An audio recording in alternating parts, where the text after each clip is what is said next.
ఒక్క ఐపీఎల్తో ప్రపంచాన్ని షాక్ గురి చేశాడు వైభవ్ సూర్యవంశీ. ఇప్పుడు ప్రపంచ క్రికెట్ అతనిపై హోంవర్క్ చేయడం మొదలుపెట్టింది. ఒకే సిరీస్లో ఒకే ప్లాన్తో రెండుసార్లు వైభవ్ను అవుట్ చేశారు. ఇది జస్ట్ ఒక్క వికెట్ కాదు, 15 ఏళ్ల బ్యాటర్కు ఇంటర్నేషనల్ క్రికెట్ ఇస్తున్నటువంటి ఫస్ట్ రియాలిటీ చెక్. ఎందుకంటే వైభవ్ సూర్యవంశీ ఒక చైల్డ్ ప్రాడిజీ, అద్భుతమైనటువంటి క్రికెటర్. ఐపీఎల్లో తన సత్తా ఏంటో చూపించాడు. అలాంటి క్రికెటర్ అంతర్జాతీయ క్రికెట్లోకి అడుగు పెట్టిన తర్వాత ఎదురయ్యే సవాళ్ళు ఏంటో, ఎలా ఉంటాయో చూపించేటువంటి రియాలిటీ చెక్ ఇది. వైభవ్ సూర్యవంశీ అంటే అందరికీ తెలిసింది ఒక్కటే, ఫస్ట్ బాల్ నుంచే అటాక్. బౌలర్ ఎవరైనా సరే బంతి మాత్రం బౌండరీ అవతల ఉండాల్సిందే. ఇలానే ప్రపంచంలో ఉన్నటువంటి మేటి బౌలర్లు అనుకునేటువంటి Bumrah, Pat Cummins, Trent Boult, Jofra Archer, ఇలా అందరికీ కూడా చుక్కలు చూపించాడు. అంటే తాను ఎదుర్కొన్న మొదటి బంతినే, వాళ్ళ బౌలింగ్లో తాను ఎదుర్కొన్న మొదటి బంతినే వాళ్లకు సిక్సర్తో స్వాగతం పలికాడు. అసలు వాళ్ళ బౌలింగ్లో ఆడాలంటేనే బ్యాట్స్మెన్లు వణికిపోయేటువంటి పరిస్థితుల్లో ఇతను ఫస్ట్ బాలే 6 కొట్టి తానేంటో చూపించాడు. అదే అతని బలం. ఇప్పుడు అదే బలం బలహీనతగా మారుతోందా అనేటువంటి డౌట్ వస్తుంది. ఐపీఎల్లో వైభవ్ టీంలోనే, అంటే రాజస్థాన్ రాయల్స్లో ఉన్నటువంటి ఆర్చర్కు వైభవ్కు మ్యాచ్లో బంతులు వేసేటువంటి అవకాశం రాలేదు. కానీ నెట్స్లో బౌలింగ్ చేసి, లేకపోతే నెట్స్లో వైభవ్ను అబ్జర్వ్ చేసి అతనిలో ఉన్నటువంటి బలహీనతలు ఏంటో ఆర్చర్ కనిపెట్టాడు. బాల్ ఎంత వేగంగా వేసినా, ఎన్ని యార్కర్లు వేసినా వైభవ్ అలవోకగా ఆడేస్తాడు. అందుకే వైభవ్ను ఆపడానికి ఓ కిటుకు కనిపెట్టాడు. అదేంటంటే దానిని నాటింగ్హామ్ 3వ టీ20లో ఇంప్లిమెంట్ కూడా చేశాడు. ఆ 3వ టీ20లో వైభవ్ను టార్గెట్ చేస్తూ షార్ట్ పిచ్ బాల్స్ కూడా ఆఫ్ స్టెంప్ వైపు కాదు, మొత్తం లెగ్ స్టెంప్ వైపు, బాడీ లైన్. అలా ఆర్చర్ 145 కిలోమీటర్ల వేగంతో లెగ్ స్టెంప్పై షార్ట్ పిచ్ డెలివరీ చేశాడు. దాన్ని హుక్ చేయడానికి వైభవ్ ట్రై చేసినప్పుడు అది టైమింగ్ మిస్ అయ్యి గ్లోవ్తో క్యాచ్ అయింది. బట్లర్ క్యాచ్ ఇచ్చి అవుట్ అయ్యాడు. అంటే అంచనా వేయడంలో మిస్ అయ్యాడు.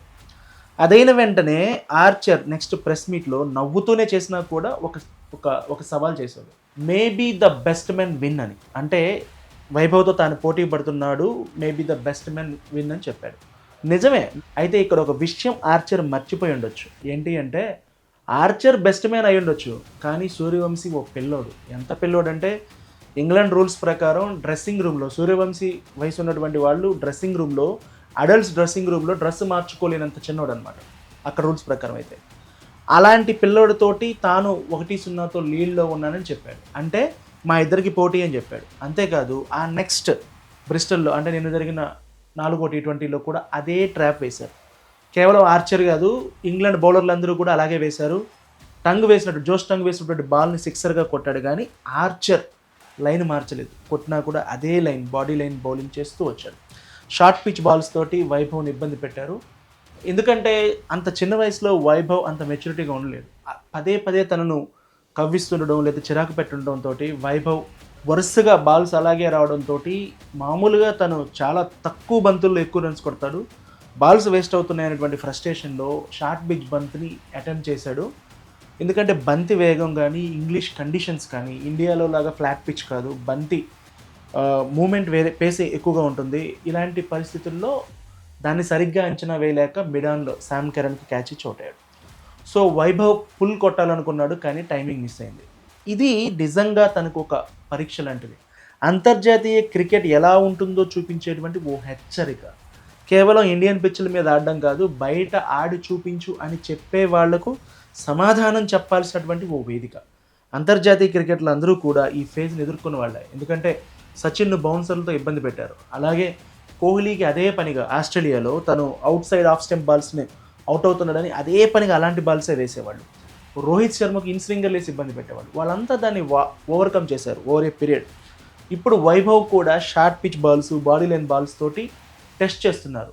వాళ్ళంతా వాళ్ళ బలహీనతలను ఓవర్కమ్ చేశారు. వైభవ్ చూడడానికి చిన్నోడేలే, కానీ తాను చాలా విషయాలను చాలా సీరియస్గా తీసుకుంటాడు. ఆ విషయాలేంటో మనం ఐపీఎల్ మ్యాచ్లు చూస్తే అర్థమవుతుంది. తాను ఇబ్బంది పడినప్పుడు తాను ఎలా రియాక్ట్ అయ్యాడు, ఎలా రిటార్ట్ ఇచ్చాడో కూడా చూసాం. కానీ ఇంటర్నేషనల్ క్రికెట్ అనేది ఓ డిఫరెంట్ బాల్ గేమ్. ఇక్కడ టెంపరమెంట్ చూపిస్తూనే చాలా జాగ్రత్తగా ఉండాల్సి ఉంటుంది. ఈ కవ్వింపులు మనోడిని ఎంతవరకు ఇబ్బంది పెడతాయి, లేక వాటినే తీసుకొని తాను మరింత డేంజరస్ బ్యాట్స్మెన్గా మారుతాడా అని చూడాలి. నెక్స్ట్ మ్యాచ్ అనేది చాలా ఇంట్రెస్టింగ్గా ఉండబోతుంది, చూద్దాం.